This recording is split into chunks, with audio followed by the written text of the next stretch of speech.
You just want to step out of it, to step out of the whole race, the whole business. The monstrosity of being alive overwhelms you. If you have depression, if you have anxiety, if you have post-traumatic stress disorder, if you have any kind of mental health condition, this is not something to ignore. Depression, frustration, anxiety, pain, disillusion. It's just a natural part of the process of becoming a stronger version of yourself. The thing that keeps one living is a sense of future, that there will be a tomorrow, and tomorrow I've got to do this, and then the day after I've got to do that. Get started. And I'm going to tell you right now, it won't be easy. It will be hard because life is hard. That's what life is. With depression, one of the most important things you could realize is that you're not alone. I've been places and someone has said, well, you lost an arm and a leg, so you had a right to be depressed. And I stopped them. I was like, depression is real. No matter what you're going through right now doesn't mean that it's not going to end. I think too often we think about the stresses that we're dealt with right now, and we think that there's no light at the end of the tunnel. All that you can see is darkness, and everything that you try to do just kicks you right back in the face, and you just can't seem to get yourself out. You don't even have to go through something traumatic. Some are caused by something traumatic. Some can be a chemical imbalance in the brain. There is light at the end of the tunnel. Life is hard. Life is challenging. There are ups and downs. And these challenges that you face, they're going to do their best to take you down. Do not let them. Of course you have to work. Of course you have to show up. Your team needs you. Life needs you. Your family needs you. Life is for the living. Depression is not only normal, it's essential, and be grateful for it because it allows you to reorder yourself at a higher level. I speak what's on my heart. And I gave my speech, and as I was closing, I kind of mentioned some depression. Because I was coming out of the winter months, and it hit me again this past winter, and I went and saw the doctor, and so it was on my mind, and it came up. And as I was saying, I thought, this generation of people probably aren't connecting to what I'm saying. When I walked off the stage, and they lined up, the amount of people that thanked me for talking about mental health. And here I was, I thought they didn't want to hear. I thought I was stepping out of line. No, it needs to be talked about because it's not just this generation, it's people are realizing more and more that it's an issue. And the more we talk about it, the easier it is for people to be honest with themselves and get the help they need. Line up those problems and confront them, face them, fight them. Do not let them bring you down. Do not personally identify with your depression. See it as you see winter, and winter always leads to spring and summer again. See it as you see nighttime. Nighttime becomes daytime again. Hold on to that fundamental quality of faith. And on the other side of your pain is something good. Suicide is a permanent solution to a temporary problem. No matter what you're going through right now doesn't mean that it's not going to end. Stand up, dig in, let those challenges raise you up, let them elevate you, let their demands and their trials make you stronger. Adversity you face today turn you into a better person tomorrow. You are worth more than diamonds. All the diamonds in the world, you are so precious. Every single one of your hearts, you can do something. Life is not always good. Life is always not rosy. But life is worth living. There's one thing that if you did every single day, it would make an extraordinary difference in whatever mental health issue you're struggling with, and that is exercise. And the reason you've got to exercise every day is because what we know about human beings is that when you physically move, your physiology changes, and that changes your brain. Take the time to rest. Because just what if that resting is the key to world-class producing? Get outside and exercise every single day as if your life depends upon it, because you know what? It does. Your brain needs it, your body needs it, your mental health needs it. And I feel like if you had heart problems and saw a cardiologist, well, everyone would be concerned about you, would know you're doing better, and it would be open and honest with the crew. But the most complicated organ in your body, if you have a problem with it, suddenly we don't want to talk about that? No, and you can get over it. And that's what people need to realize. You can be cured. You can get past it. I assure you, the clouds will lift. Right, there is sunlight above the clouds. You're just looking at the clouds right now. And they will lift, and crisis has come to teach you the big lesson you're meant to learn to move to your next level in the next chapter of your greatest life. This depression will pass. It will go away, and something much better will take its place.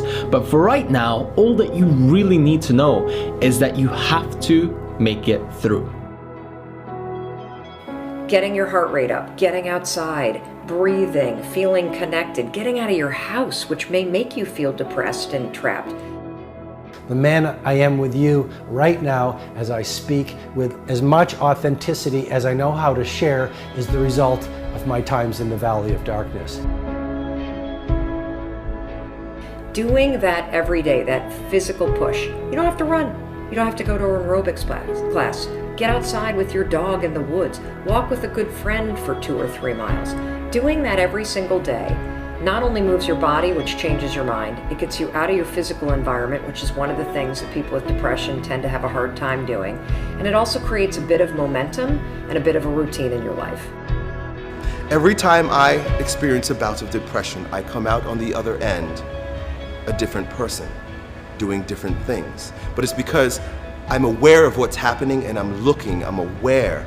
I want to see the opportunities as they present themselves to me instead of falling into the depths of a spiral down depression because I'm personally identified with what is happening when I'm upset.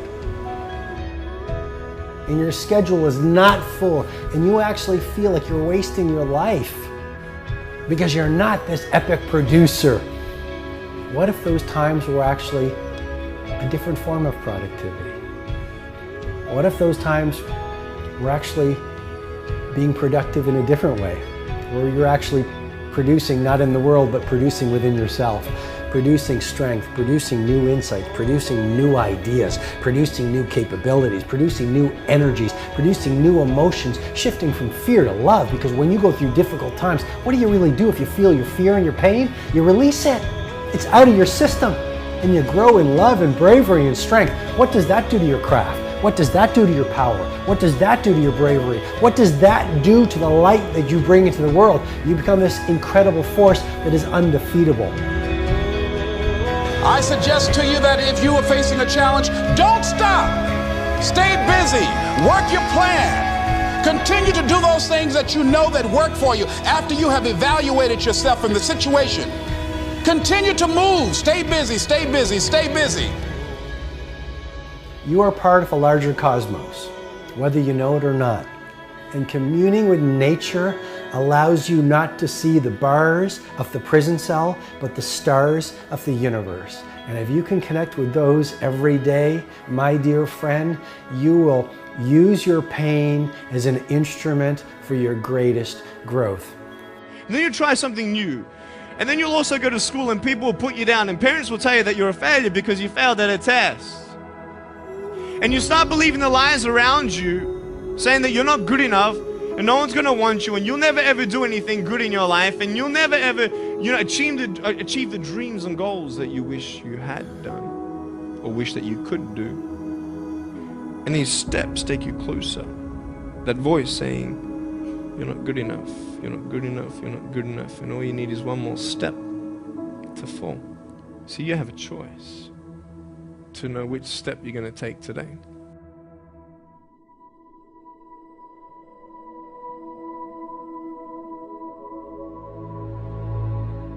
What will sometimes haunt my dreams still is just like a general feeling of morose anxiety. Everyone experiences a version of anxiety or worry in their lives. I don't know why I opened up and talked about it, but I guess I was just sick and tired of just having it inside of me for 20 plus years, and I was ready to make a change. What helped me the most, that I want to impress upon all of you, is that I realized that part of my identity is saying no to things I don't want to do.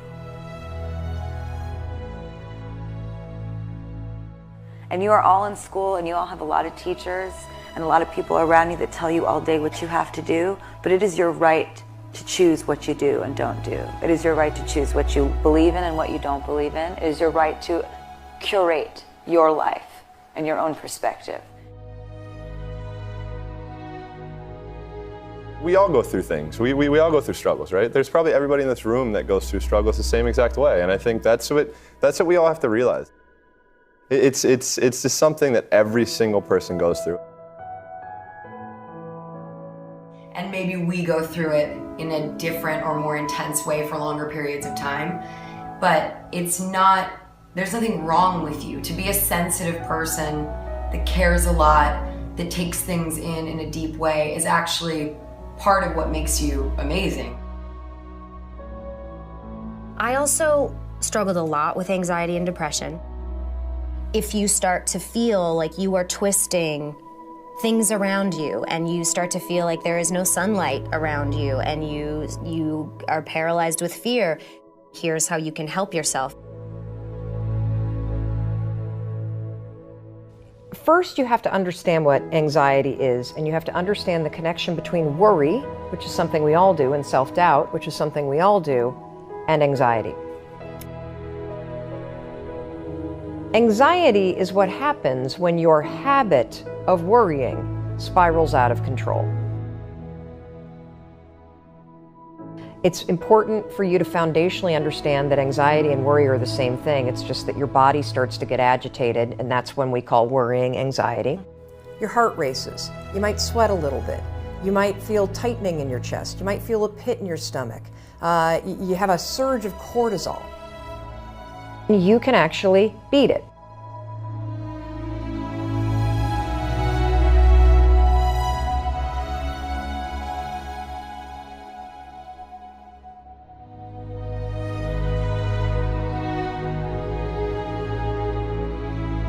This is how you're going to do it.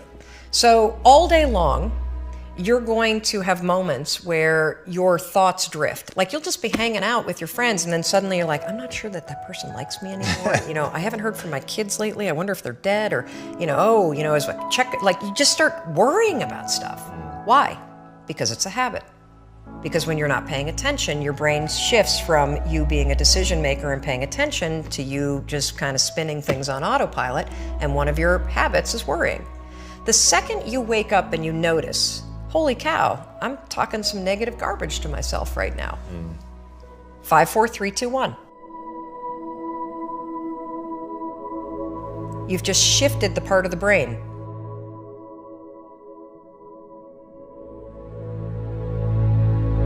You've shifted from the basal ganglia, which is where your habit loops are spinning, and you've awakened your prefrontal cortex. You've also interrupted that pattern. Now what you're going to do, because your mind is actually ready to receive a different thought because of the counting, now you can put in an anchor thought. Like, if you have a mantra, if you've got a vision about the way that your business is going to turn out in 5 years, if you just have a thought that makes you really happy and proud, insert that. Now, why does this work? It works because of the counting. And I'm not kidding. We know, based on research, that positive thinking alone, not effective. In some instances, trying to force yourself to think positive can actually make the worries worse. Why? Well, the reason why is because it's really hard to just change the channel.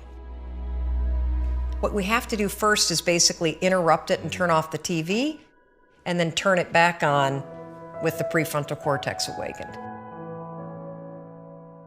So the counting is essential. And so you can start using this today.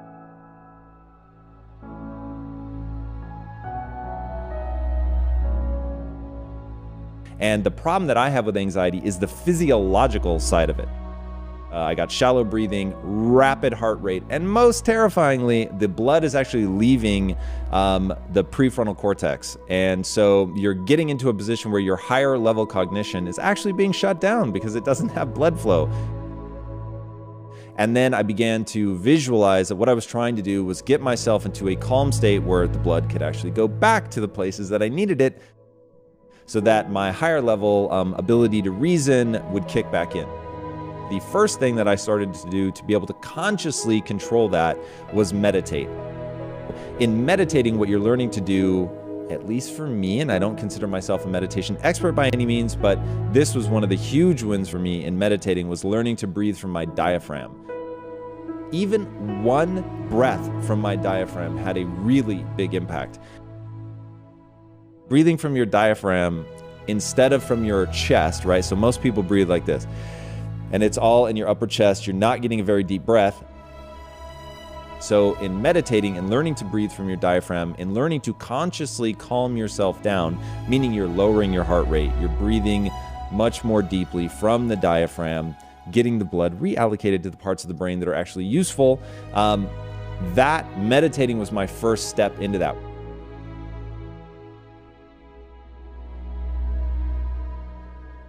When there are really hard times, there are so many tools that you can use to help yourself in those times, and it does get better and easier as life goes on and you start to get to know yourself more and what will trigger certain instances of anxiety and where you feel comfortable and safe. So I would just say, don't ever feel like you're a weirdo for it, because we're all weirdos.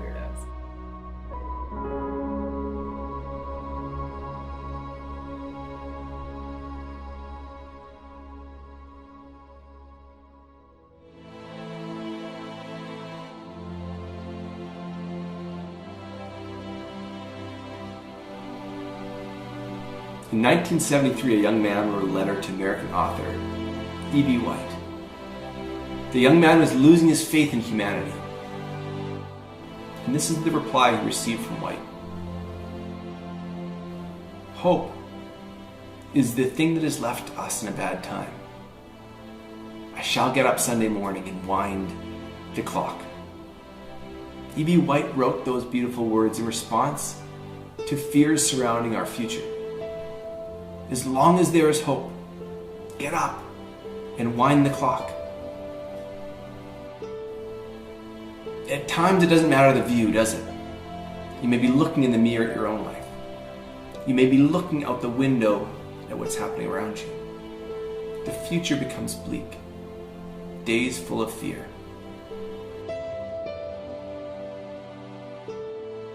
It's when darkness forms, clouds roll in and life gets heavy. Sometimes we feel it together. Sometimes we feel it alone. Those times surrounded by sadness. And in those moments, what are we to do? For there is but one sensible response, isn't there? We wake up and we make tomorrow better than today. We get up, we rise, we wind the clock, and we are to do it with our heads held high so that we can be the first ones to see the sun as it starts to poke through.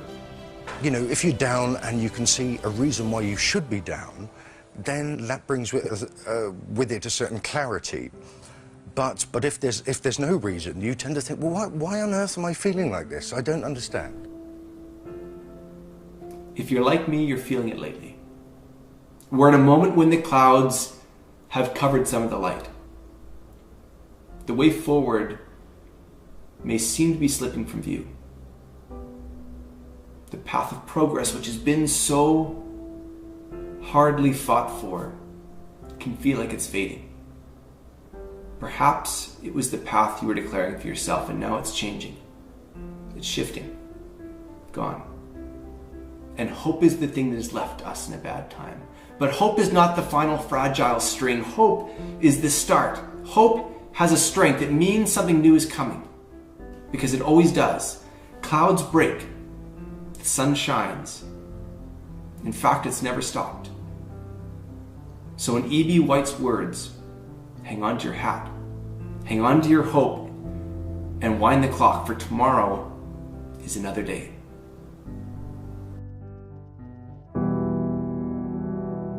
I want you to know that no matter where you are in life, no matter how low you have sunk, no matter how bleak your situation, this is not the end.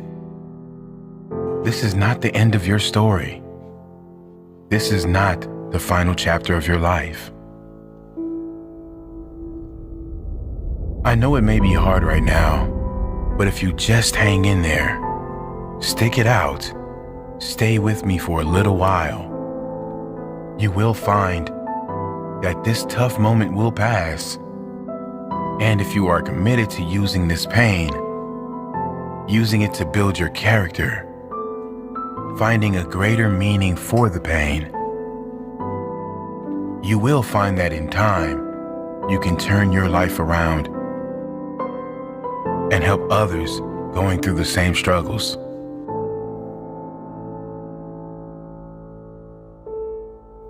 The world right now is in the middle of a mental health crisis. It's estimated almost half the population suffers from depression at some stage throughout their life. Rather than join the queue, it's important we learn why we get down and then how we can change it. Because believe it or not, we create our own negative feelings, and we can also ensure that we turn our lives around and be a positive change for others. The reason anyone gets depressed always comes down to the consistent thoughts we think and the consistent beliefs we hold. Let me say that again. The reason anyone gets depressed always comes down to the consistent thoughts we think and the consistent beliefs we hold.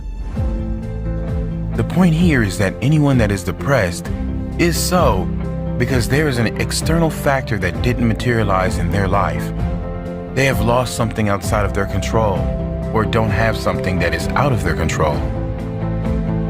In school, we are taught how to get a job, but no one teaches us how to live in a state of happiness. No one teaches us how important our conscious and unconscious thoughts and associations are. Is our happiness not worth more than a job? Yes, it is. And before you say happiness won't pay my bills, happiness will pay your bills. When you realize you will be 10 times more energized, focused, and take positive action in your life, when you first choose to develop yourself as a priority and then get to the stuff of the world. I've seen some people who many would consider to have it all in their life because they thought they were not good enough. A thought, a belief within them told them they were not worthy. These people that many were jealous of, many envious of, were not good enough. You must value yourself enough to take the time every single day to work on you, to engage in something that will ensure you are a positive influence on the world. This, of course, doesn't mean life will suddenly be perfect. The same life challenges will show up, but if your mind is strong, if your mind is at peace, your reaction to the challenging times will be very different. Your reaction will be, how can I make this work? Not why is this happening to me? And then others will look to you, not with pity, but with hope. Because your strength will become their hope, their strength. You really can be that powerful. You can ditch the victim story. You can leave the pain behind and focus on how you will react next. How you will react positively. Read all you can read to get your mind in a positive place. Take steps to ensure you will be in a better position next time. Whatever pain you are suffering from, how you can ensure it won't show again. Take little steps and soon you will be at the top of the staircase. Don't give up. You are worthy. You are more than worthy. You deserve to experience how great life can be, and you owe it to the world to be that positive change for others, to inspire others who will look to you and say, he did it, she did it, and I can do it too.